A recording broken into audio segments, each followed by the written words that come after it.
Welcome to AEW Unrestricted. Aubrey Edwards and Tony Schiavone here with another amazing guest. Just want to point out that we did an interview with Mikey Ruckus. Not sure if it's airing before or after this one, but this guest has significantly more guitars in his frame. I don't know if that provides credibility as a musician or not, but I'm going to say it does. First off, how are you doing today, Tony? Aubrey, I am great. It's great to be talking to you as always. We are such good friends. Not only that, we are co-workers, and it's great seeing you. The good news is that you and I, work on the Dynamite weeks, and then on the off weeks, a lot of times we do podcasting, so we get to see each other on a weekly basis, which is cool. Yeah, I'm doing great. It's great. Thanks for asking. It's great to be with you, and it's great to be with our guest at this time. Truly one of my favorites to be able to call a match of his and be able to work with him because he is such a pro. Frankie Kazarian. How you doing, buddy? Oh, that's me. Yeah, that's right. Okay.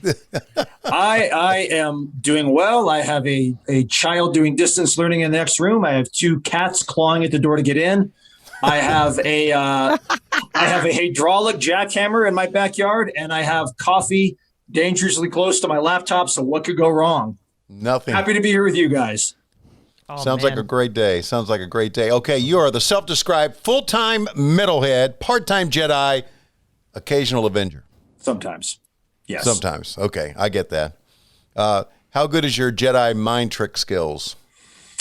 Well, after being in professional wrestling for 23 years, I've learned the art of BSing, which essentially is what the Jedi mind trick is, talking people into things that they don't want to do. So I would say at this point, it's pretty spot on, pretty good. Always a work in progress, though. Very cool. I mean, I think that means like everyone who's successful in wrestling ends up being a Jedi of some kind, right? There's a very close correlation there. Yes. Mm. Oh man. Wow. I just gazed over at Frankie's list of accomplishments, and this is just the highlights because there's way too many fucking to list. I'm going to try and go through this in one breath. I'm going to fail. Okay. Inaugural AEW World Tag Team Champion with Scorpio Sky, 2-time Pro Wrestling Guerrilla World Championship, 5-time TNA X Division Champion, 3-time TNA World Tag Team Champion, 2 times with CD, 2007 TNA Fight for the Right Tournament Champ, 2008 and 2009 TNA King of the Mountain Championship, 3-time Ring of Honor World Tag Team Champion, 2 with CD, 1 with Scorpio Sky, 1-time Ring of Honor 6-Man Tag Team Champion with CD and Scorpio Sky, 2005 Future Legends Award from Cauliflower Alley Club, 2012 Wrestling Observer Newsletter Team of the Year with CD, and 2006 Wrestling Observer Newsletter Worst Worked Match of the Year for the TNA Reverse Battle Royal at TNA Impact. What a great one to end on. Yeah. Woof. Woof. Oh, yes. They failed to mention my 1988 Boys and Girls Club of the High Desert bubblegum blowing contest, which I placed first in. So wow. How dare you, Wikipedia?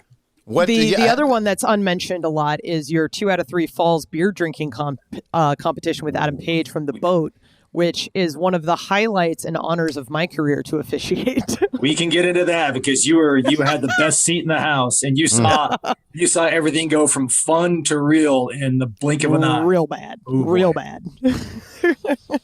Frankie, you just had a match on television against Christian Cage. You called him top 3 best wrestlers you've ever been in the ring with. Why such high praise? And tell us why you think makes Christian. And first of all, what a match! Wow. What a way to start the program, by the way. What makes Christian so good, and why do you think you guys mesh so well? First and foremost, thank you. Always a pleasure hearing that from you. And, to this day, having you and JR call my matches is still, to a small boy who grew up watching this, still surreal. So if I don't tell you enough, thank you very much for saying that. Yeah. Writing the lyrics to the music I give you guys. Christian is, and I learned this the first time I wrestled him in 2007. A guy that has maybe the highest wrestling IQ that I've ever been in the ring with. And when I say that, I mean just having mastered professional wrestling, knowing what works, what doesn't, whether it be on the fly or just ideas he has in the back, just ring positioning, body placement, just little nuances, the things that go in between the moves that most people don't ever really get to see. The guy just has an outstanding mind for professional wrestling. I cannot sing his praise high enough. And I am so genuinely happy that he's here with us in AEW and gets to experience this company. Because as you guys know, Tony, you especially, AEW is so very different behind the scenes than any other wrestling company is or ever has been. So it's amazing. One of the things that, I mean, we've said it time and time again, it had been 7 years since Christian Cage had last wrestled. And I think one of the things that you had said coming back through the curtain as we're all standing there, like just shocked about how great this match was, is I think you had said he never missed a step. Like it just felt like he had been wrestling this whole time. Yeah. Not only did he not lose a step, he might be better than ever. Whoa. Which is unreal, you know, unreal. He just, it was amazing. I don't know that I could do that. 7 years being away. I don't know that I could do that. Guys, 7 years, professional wrestling is such a very, very difficult thing to first of all, to even have the courage to do. We put ourselves out there like nobody else does. And it's a difficult way to make a living. The industry is tough. And, I've been injured. I've been sit on the shelf. The longest I've been out was 7 months, and that was with the torn tricep. And coming back from 7 months was nerve-wracking and physically taxing and mentally challenging. This guy's been out of the ring for 7 years. And to come back in that shape, to have that timing and just to that much focus, I don't know that I could do that. He's a special athlete, and I hope people realize now just how amazing and special Christian Cage is. He's often been called one of the most underrated wrestlers there's been, and people have put that tag on me, and I wear that as a badge of honor. If you're going to call me underrated, that's fine, because you've called a lot of my heroes underrated. Guys like Christian Cage, guys like Jerry Lynn, guys like Dean Malenko, Kurt Hennig, Rick Rude. Those are guys that are my heroes. Tito Santana. So I'll wear that with a badge of honor. And again, like I said, I can't sing his praise high enough. It's really amazing, and I hope people see the gravity of how special this is for him, for me, for AEW. Yeah. Listen, we're going to sing your praises too, because you talked about underrated, and there is no question. And I'll say this to the day I die. And Frankie, you realize this. All of us realize this. To make a great match takes two people. Mm-hmm. And so that was a tremendous match, not only because of what Christian Cage can do, but it's because of what you can do in the ring and the stories you can tell and how you conduct your business. So take that to heart. It was legit a great match. It's because legit we had two great performers in the ring, and so kudos for that. I want to ask you about signing with AEW. When did you consider this, or when did this all happen for you? I was kind of in on the ground floor of all this, right? Being very, very good friends with Matt and Nick, Cody, and getting to hear the rumblings early on. Really before the world knew about it, only a handful of people knew about what the vision, the idea of what AEW was going to be, and hearing about this and knowing what the idea was and knowing what we wanted to do, not just for ourselves, but for the entire professional wrestling industry. I was on board before day one. Is pretty much all I can say. I was sold the minute I heard about the concept. Of course, when the first time I met Tony, was blown away just at his wrestling knowledge and just the courage he had and his vision and his foresight for what he wanted to do with AEW and just his, like I said, his courage just to take that first step. So I was in on the ground floor, which is why SCU was part of the announcement of AEW, that we're one of the first 9 guys to sign. So we were here from day one, and it was kind of a no-brainer for us. You had mentioned first time meeting TK and just being appreciative of his courage and whatnot in doing this. Is there any sort of wrestling stat that he threw at you where you're like, oh God, how the hell does he know everything about me? Because he sort of does that for everyone. Sure. Oh yeah. I mean, he always just throws out like oh yeah, when you worked Kurt, and he'll give me the exact date. You worked Kurt Angle for the title TNA, and I was like, yeah, I remember that. I remember the match. I don't remember, and I'm pretty good with that because I've written down everything since day one, so I'm pretty good with that. But he knows it like to the T, just off the top of his head. But yeah, he can spout off angles that happened in Mid-South with Jerry Lawler in 1983, and just it's really cool because it's like, yes, he's my boss. Yes, he's a powerful man, but he's a wrestling fan. So it's really cool to sit with him at the end of the night and maybe have a beverage and just talk about wrestling like I would with my other pals. It's just cool. You were on Being the Elite, and you mentioned that Being the Elite made SCU, and you also we want you to talk about the worst town ever. Oh, so good. Yeah. Oh, yeah. So the bit was literally just Matt Jackson had the idea one day, and he said, we need to just film you guys because every time we would pull into a town that was particularly dumpy or, somewhere which is that a lot was of towns in wrestling. Right. Or somewhere that was cold. We're all guys from Southern California, so we're climatized. So everywhere's cold to us. We would be like, oh, this town sucks. God, why is it so cold? Look at this building. This is when we were on the road to Ring of Honor. And Matt would just go like, I'm just going to film you guys one day. We're just going to get out of a car and we're just cut your promo like you do. Because it wasn't far off from what we would really do. So we started doing that. And we just did it in every town we were in. And it caught on. And at the time we were heels. But after, a month or two on BTE, the fans just thought it was so funny. So we came out and the fans just started giving us very positive reception. So instead of, this is the worst town I've ever been in, boo, which is Wrestling 101, when you want to get that easy heel reaction, this town sucks, boo.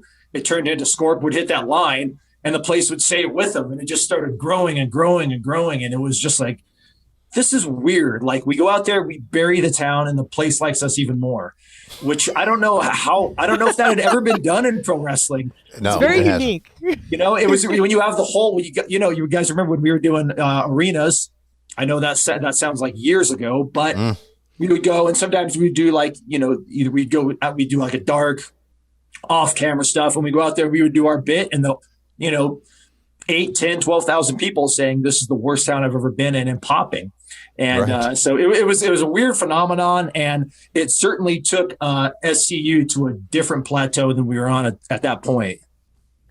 I always found it weird because, like you said, you would come out and you would just rag on the town, and they go, "Yeah." Pro wrestling in the new millennium, man. It's just you never know what's going to work. I just thought it because it was so entertaining. Because Sky's delivery, he hit the line perfectly every time. Mm-hmm. I would do my rant, which, I became known for and then CD would throw in his one-liner like only CD can, and we just had our shtick, and it just worked. The AEW Championship match on the tournament against the Lucha Brothers. Oh. Talk about that match, putting that match together, because that was really something. That was really a way to kick off, I think, a tag team division.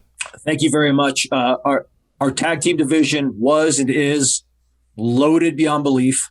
Mm-hmm. The Lucha Brothers are such a phenomenal tag team, and just their style is spectacular. Ray Phoenix is going to go down as one of the absolute best high flyers in the history of pro wrestling. No question. Absolutely. And Penta, just with that innovation and that look, and those guys are so unique and unorthodox. Sky and I are, yes, we can do some flying and stuff, but our bread and butter is our wrestling. So there could have been a styles clash there, but the way that the match came together and just how professional those guys are, and the fact that the bigness of that match, the fact that it was the first ever AEW Tag Team Championship match was huge, and that's not lost on me.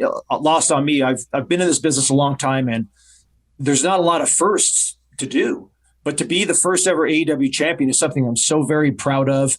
I'm very proud of that match. I'm I'm so happy of the body of work that Sky and I did, our time as a team. And that was just such a cool way to kick off kind of my career in AEW and set the standard for what I want to do going forward. How surprised were you when you found out that you were going to be the first tag team champions, knowing that all of the other tag teams that we had signed at AEW at that point? Yeah, surprised is one way to put it. Honored. Championships in pro wrestling, people can call them what they will. Some people call them a prop. I will never call them that, because for a promoter or owner of a company to have to put a title on a person, be it tag team or singles, that promoter, he or she has to have the utmost faith in that person or those two people, that he is confident that these people are going to represent his company. So that's not lost on me. Being a traditionalist, that is never lost on me. So very, very honored, because I knew what AEW was going to become, and I knew we were just going to continue to grow as we are to this very day. So I knew that being the first was going to be very special, and I was just thrilled, elated, and honored, especially when you look around at our tag team division at the time. It was, you have SU, but you have the Young Bucks, you have Private Party, you have the Lucha Brothers, you have Jurassic Express, you have TH2, on and on and on and on. So just again, another huge badge of honor. Like, this is so cool. This is the culmination of years of hard work, but just a look into the future of what the business is going to be. It's just real cool. We're talking with Frankie Kazarian, a man of many talents, and we'll talk more about his talents in a moment.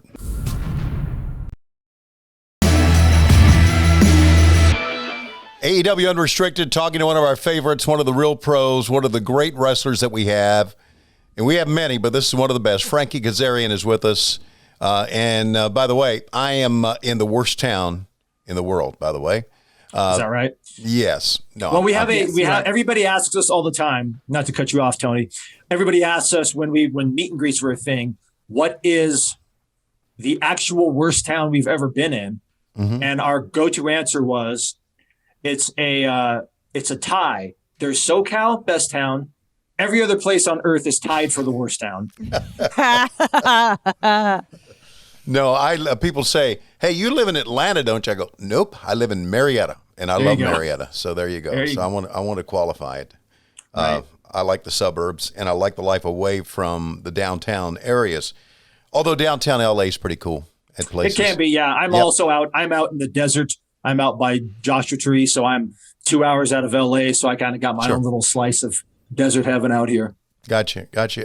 We've talked a little bit about your match against the Lucha Brothers for the championship. You dropped the titles to Kenny Omega, Hangman Page on the Jericho Cruise. A match that Sky said he got motion sickness in. What do you remember about that match? So just the situation being on a boat was very unique, very cool. But what people may not know is that ring had to be specifically made for that boat because it's on a boat. So there has to be a structure built underneath to hold the ring in place. And so the ring was a lot harder of a bump. At least it felt like that to me. Okay. So the ring itself felt very, very just hard and solid. And the match, those two guys, Kenny Omega, what can I say, hasn't been said. And Hangman Page, one of my favorite opponents, one of the absolute best in the company, and a hard-hitting son of a bitch.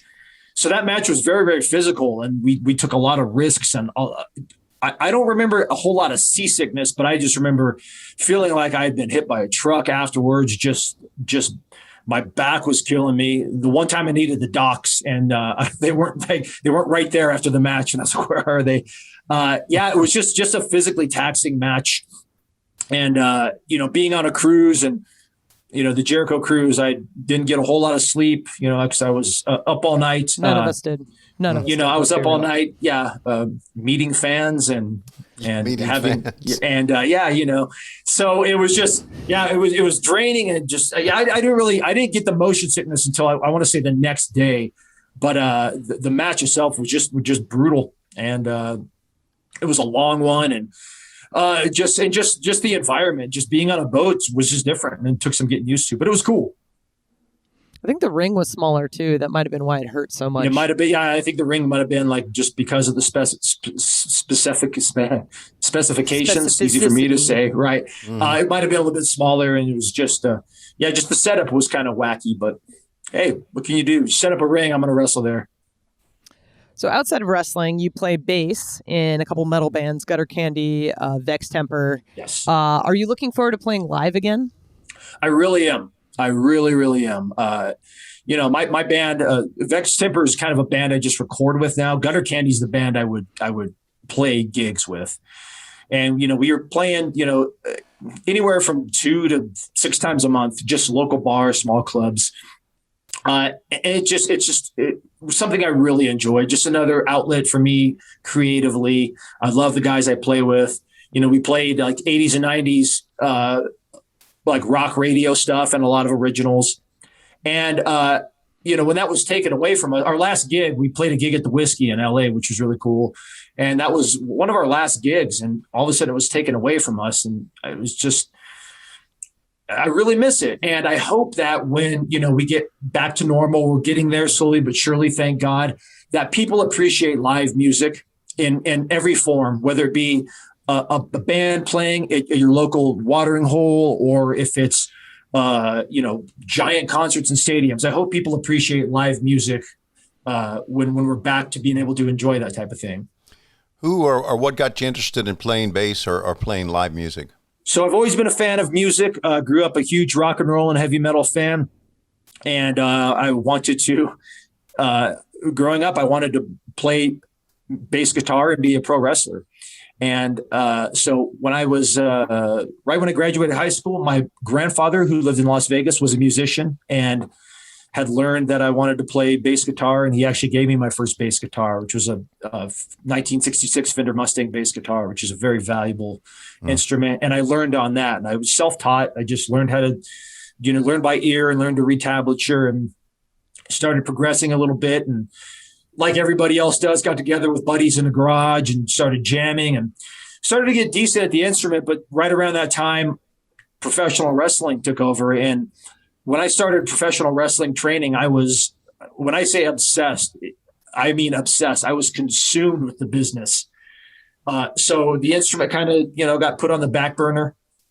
Years later, I picked it up and started to slowly but surely get into it again. And, just would basically just, play along to songs, write stuff. And then probably about 10 years ago, when I moved back to Southern California, got back in touch with some guys and started jamming. And, one thing led to another, and, formed bands and put out original material and started gigging. And it's now been, 25 years since I started playing. Oh. Goes by quickly, doesn't it? We're going to put over all of your outside ventures, but you've also got the American Rebel cigars. Yes, American Rebel cigars. This logo right here, and that's one of the logos. Another passion of mine is I enjoy a good cigar, a fine cigar, if you will. When I first met Cody several years ago, found out that he also enjoys cigars, and we would, have a cigar. We were talking, and, literally one of us just said, like, why don't we have our own cigar? Because at the time Cody had his own wine out, and I was like, why don't we have our own cigar? And we kind of would joke back and forth. And then one day we just kind of put it out there, and we're like, well, let's see if we can get any interest in this. So we kind of put it out there on a tweet just to get some traction. And we had some people within the industry contact us, and one thing led to another, and here we are. We're looking at almost 3 years later. We got American Rebel cigars. They, in the cigar community, everybody that has had them very much enjoys them. They're a very smooth smoke. A lot of wrestling fans have gotten turned on to them because of us, and it's cool. It's just another one of those passion projects, something we enjoy doing. We would do live events called Smoke and Mirrors, and we would it'd basically be like a meet and greet with us hanging out, smoking cigars, and those are really cool. I'm looking forward to doing those again eventually. There's a lot of times, at least back when we were at the Hyatt, there would be some of guys smoking cigars out on the deck there. And I learned, because I'm not into it, but I learned that smoking a cigar is like an art, right? Mm-hmm. It really is. There's a lot to it. I mean, there's a lot of similarities to people that are fine wine connoisseurs. You learn the notes, and you learn how to light it, what fluid to light it with. Sometimes you light it with a cedar plank, and you get different notes. A cigar tastes different at the very beginning, the middle, and the end. And there really is. There's a lot of sophistication to it. And I've learned this as I've gone. It's taken me several years, and being a cigar devotee. But yeah, it really is. It's therapeutic, because a good cigar will take you anywhere from a half an hour to an hour and change to smoke it. So I sit out on my deck, and that's kind of when I'm most at peace, looking off into the desert, just thinking of everything and nothing at once. And that's really therapy for me. And I've also bonded with a lot of people, given my cigars to people, made a lot of friends. And it's just, it's a real cool community. My favorite cigar is always the one shared with friends. I'm not at the point yet where I know all the different notes and stuff, but you have been out there, and yes. I have handed you a cigar, and yes. you have partaked and enjoyed. So you've been right there with us. I'm very much a fan. Love it. Awesome. So you've got your first action figure coming out, available for pre-order. How exciting does that feel? Really cool. I more so nowadays, it's cool for my son to have an actual action figure of me to beat up instead of the real me to beat up. I had an action figure come out in TNA, and that was cool at the time. But the weird thing was the image they used for my action figure was a look that I had for maybe a month, and I had my gear sucked. My hair was weird, and it was just the worst point of your career, to freeze frame and put into an action figure form. I was just like, ugh. Part of me, when I saw it, it was like, oh, cool, my action figure. But I was like, ugh, my hair, I looked like Biff Tannen from 1985 from Back to the Future. Just my gear sucked. It was bad. But looking at the prototypes of this one and the images I've seen, it's so spot on and so cool, and just the detail is rad, and it's the gear that Scorp and I won the tag titles in, and it's just so cool. It's just another one of those. I kind of consider this my first real action figure, just because the likeness is so cool. I'm so pleased with it. And it's so cool. It's another thing, being somebody who's 20 plus years in the business now with a family of my own. It's not lost on me. Just these little things that maybe, a decade ago would have been. You also were on the Glow series, you and CD as independent wrestlers. How was that to shoot? Very cool. It's funny you mentioned that. I was digging through some old stuff yesterday, and I found my script, the Glow script. And it's, a bound script, and it says, I still have the post-it on it. It says, Muscular Wrestler number 2, Frankie Kazarian. Who was number 1? CD, of course. What? No way. CD always gets top billing over me. Always. Yeah. Always. Oh, man. And I'll let it slide because he's got seniority in the business and in age. But he's always got top billing over me. Someday I'm going to flip-flop that. But that was cool. That was an opportunity that came up, and we jumped on it. We both have the benefit of living in SoCal, and both of us are SAG-AFTRA card-carrying members.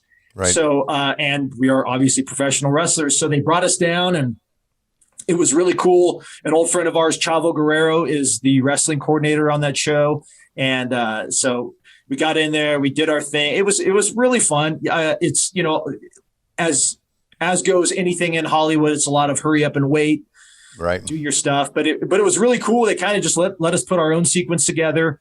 Our scene was brief, but it was a cool experience. I've done a handful of commercial and television and movie stuff, and this was one of the most positive experiences. And the show was so well received and so well done that all the wrestling fans were psyched to see familiar faces on it. I remember when I was watching, going, I think I know those guys. Yeah. I think I've watched them on other stuff. I don't know. And you did the whole Wikipedia search. You're like, oh shit, yeah, I know those guys. It's awesome. They brought in actual really awesome professional wrestlers, just kind of give this moment a lot of credibility. Yeah, it was cool. And what's funny is the building that was filmed in, that was the American Legion Hall where the famous one where PWG ran for years. And and that building, I've been wrestling in that building since the 90s. And that building also, fun little bit of trivia, in that very building, CD and I also filmed a bit for a show that was on Comedy Central, I think, called The Kroll Show, starring Nick Kroll. Unfortunately, our stuff never aired, which really bummed me out because I thought it was super funny. And if there's, I hope to God they release it someday because it was really good. But so I had a lot of history in that building, and that building sadly is no longer there. So it was cool to film that show in that building. That was also pretty special to me. And you did the Man Show too, right? And you taught those guys how to wrestle? Yeah, Jimmy Kimmel and Adam Carolla, and this was years ago. This is when I was still, I was wrestling. I was maybe a year or two into the business, and I was continuing training at a place called the School of Hard Knocks at the time, ran by Jesse Hernandez and Bill Anderson. And again, the benefit of being in Southern California and wrestling being white hot, mainstream at the time, they were looking for schools and promotions in SoCal, so those guys came. And same thing, those guys came and we set up bits, but we just kind of, everyone riffed, and we just kind of followed those guys' leads. And that was cool for me, especially at that time, being such a young guy in the business and meeting those guys who were blown up on the Man Show. It was really cool, fun, unique experience. Yeah, I got to do a lot of cool stuff like that. I was on Blind Date. Blind Date, one time they had a guy and a gal come in to learn how to wrestle. I was there.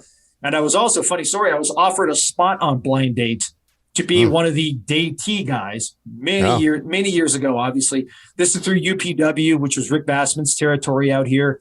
And they offered one of our girls and me a spot to be on Blind Date and to go out on a date. And when I was a much younger single man, obviously. And so I went and did the audition and, talked about myself, I'm Frankie. I'm a pro wrestler. I enjoy this and that. And I did the interview and they finished it up and they're like, okay, that was great. Can you do another one? And I'm like, sure. And they're like, this time take your hair out, because I had long hair at the time. I was like, okay. And they're like, here, put this on. And they hand me this like super tight tank top.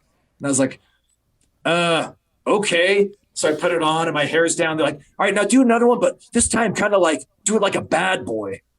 And I'm thinking like, but I'm not a bad boy. So I had to like do this. Real terrible. Yeah. So I did this, I was like, yeah, I enjoyed going to the bar with, like trying to be a fake bad boy, yeah.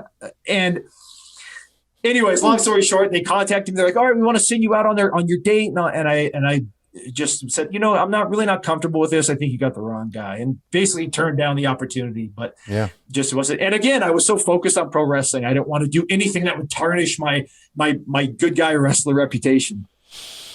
Well, let's hear it for the realism of reality shows, huh? Yeah, exactly. Yeah, exactly. Exactly. They were going to send some poor girl out on a date with a fake bad guy. She would have had a terrible time. Right. It would have been awful. It would have been awful. We're talking to Frankie Kazarian, and we have fan questions for you, Frankie.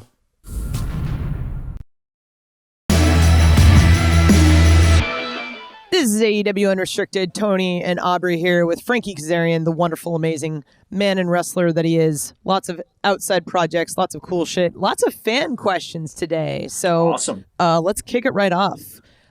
Jake Chavez on Twitter, how close were you to going to WWE before AEW? And how much did the Bucks and Christopher Daniels influence your decision? Well, as I said earlier, the minute the concept of AEW itself was pitched, I was on board. And, we kind of had a real tight bond. We still do. We had a real tight bond, SCU and the Bucks.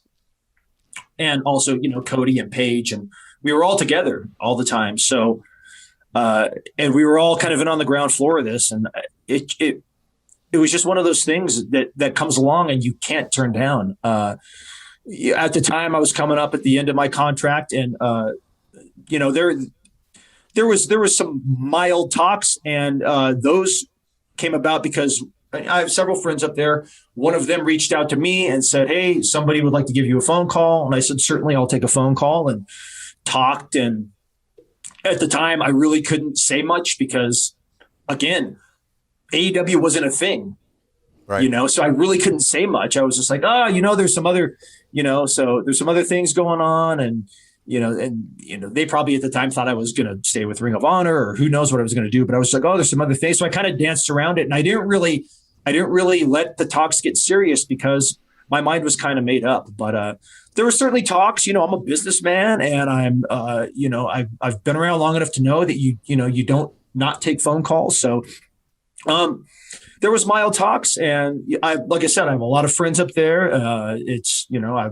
I grew up watching WWE, so if it wasn't for WWE, I don't know if I would be the fan I am. So, but AEW for me was just, I could not pass it up. I could not imagine my life now if this wasn't around. I don't know what I'd be doing. It'd be weird. Yeah, it's changed the lives of many of us. I know I could speak for me and Aubrey on that. So. Yeah, I say this all the time, and I say this to the younger guys, and Tony, you can attest to this, that it's not like this in other wrestling companies. The camaraderie we have, the closeness, the way we're taken care of. Tony Khan treats us all so well.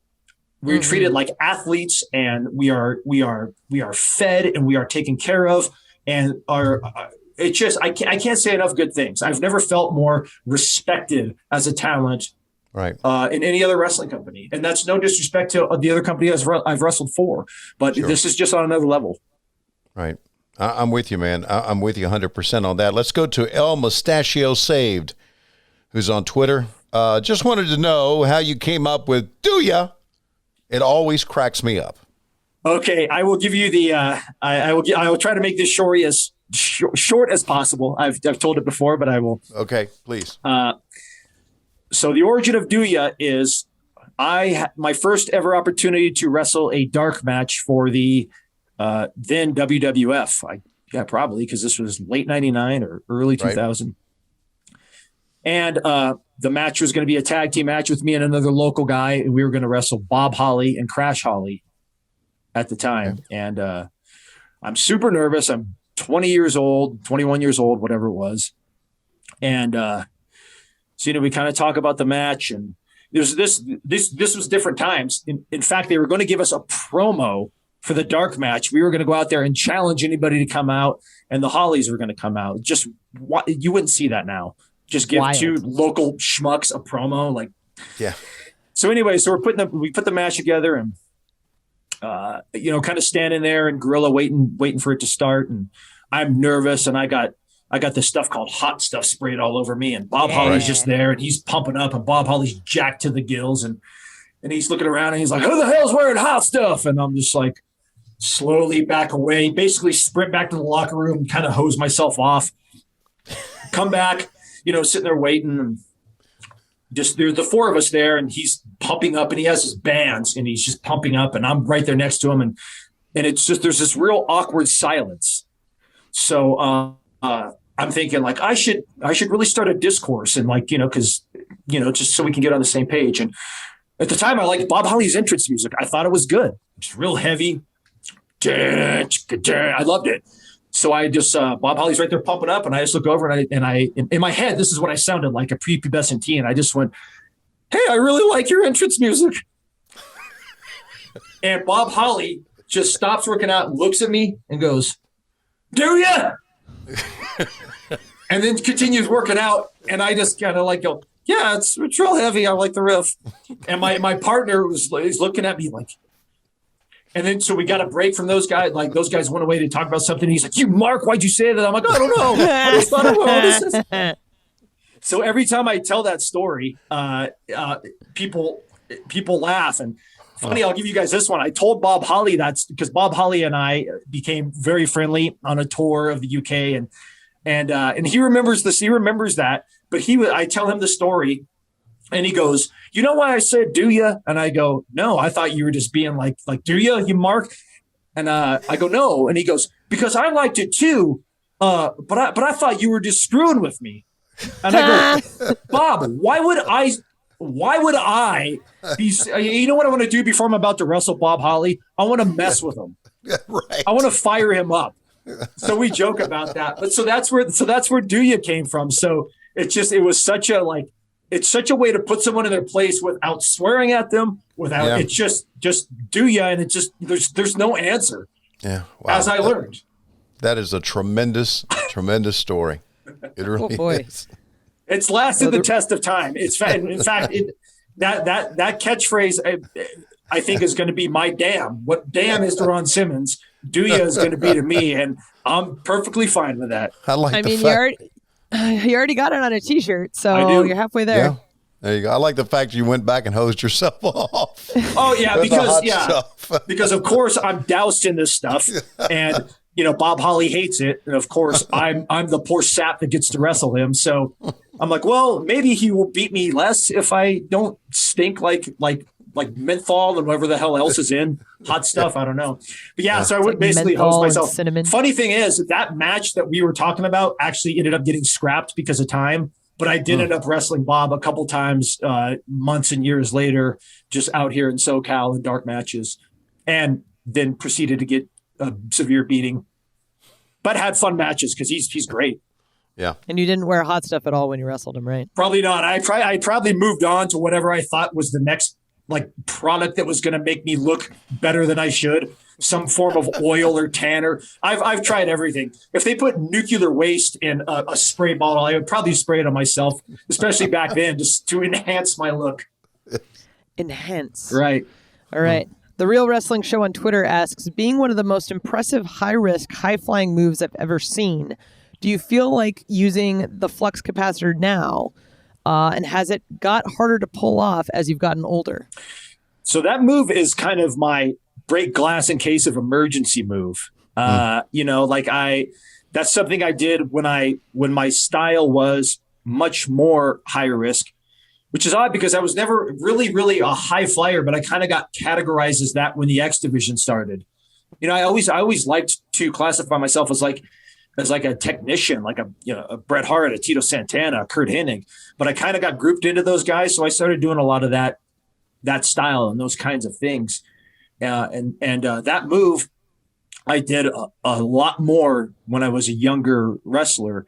As my style has evolved, I've kind of, put that on the back burner because it's one of those moves that I really don't want to kind of prostitute out. I see a lot of really high impactful moves being done so often that they lose their importance. Right. And so that move for me, when people see me hit that, it's like, wow, like I think I've hit that move, I want to say 3 times in the last 5 years. And that might be being generous. So the move is difficult to perform because it's another grown human being I'm doing it with. And it takes its toll on the guy giving it too. But I always have that in my back pocket. It's always a tool I have in the tool belt in case of emergency. Going to music, Dylan Hager on Twitter wants to know, what are your top 5 metal songs? Wow, Dylan, put me on the spot. Top 5 metal songs. Okay, always put you on the spot.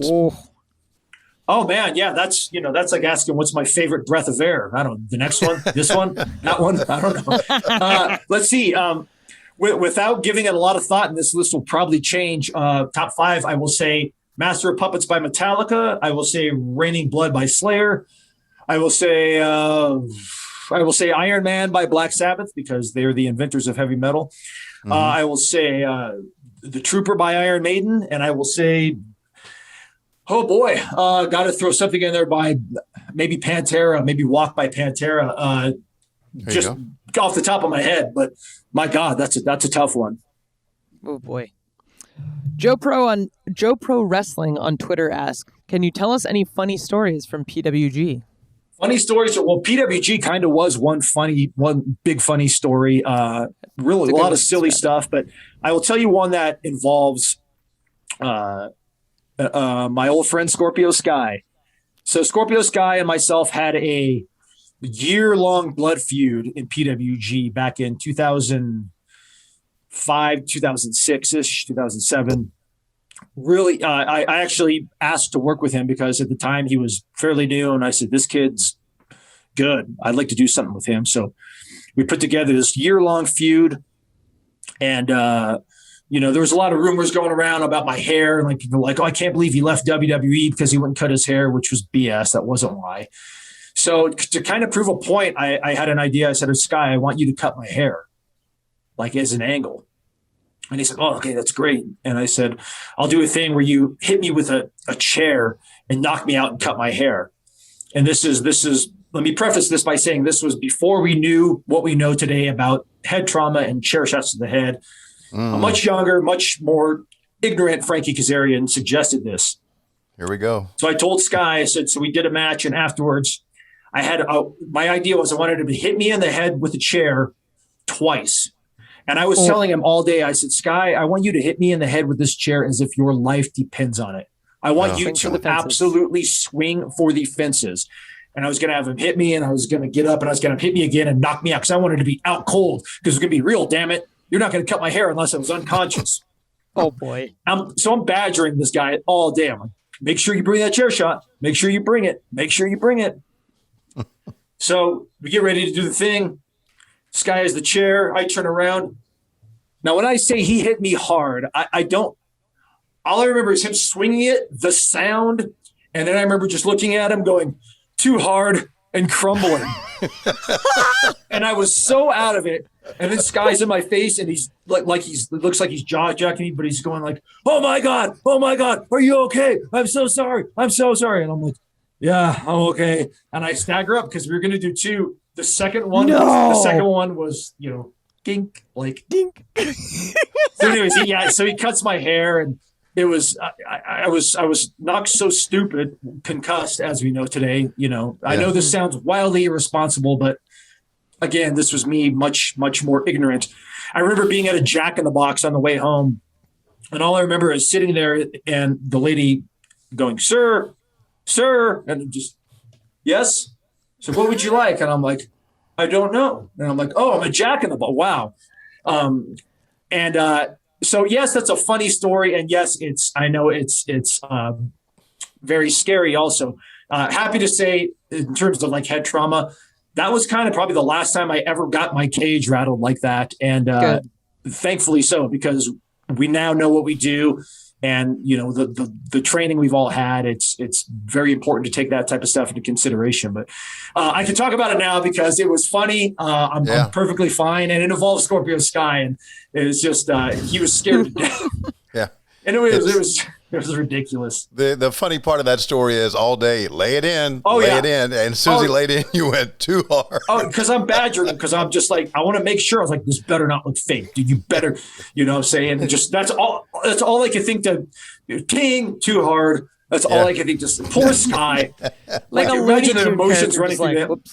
Oh yeah. And he's, like I said, he's a young guy in the business, and I was, the respected veteran at the time, and. So now we laugh about it. Like anytime Sky has a chair in his hand, I'll run in the other direction, and it's even if he's just unfolding it to sit down, I'll run in the other direction. It's great story, Frankie. All right, Frankie, thanks a lot, man. It's always a joy talking to you. You're one of the pros, man. We love your matches. I love calling them, and I'm really excited. I finally got to work with you too. Likewise, Tony, like I said at the beginning, man, it's never lost on me that I get to have you call my matches. It's really, really cool. And it's really cool to call you a friend. And same with you, Aubrey. I'm so happy with your success.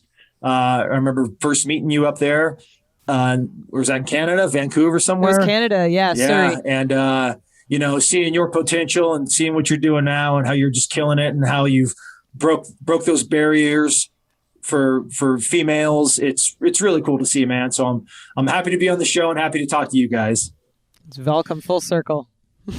All right, Frankie, you can follow him on Twitter at Frankie Kazarian and on Instagram at Frankie Kazarian _official. And don't forget to subscribe to our AEW podcast for free wherever you get your podcasts. And don't forget about the AEW casino game, right? That's Aubrey? right. It's available on the iOS store, Google Play Store. Bunch of casino games all in a single app. You can play with your friends. You can play with me. You can take all of my money because I'm not actually good at poker. Download it today. Support AEW games. Absolutely. And don't forget, you can check out the video of this podcast on YouTube. And as always, there is Dynamite each and every Wednesday night on TNT, 8 o'clock, 7 Central. I'm Aubrey Edwards, here with Tony Schiavone. Yeah, I'm Tony Schiavone, and this has been Frankie Kazarian, and this has been AEW Unrestricted. Hell yeah.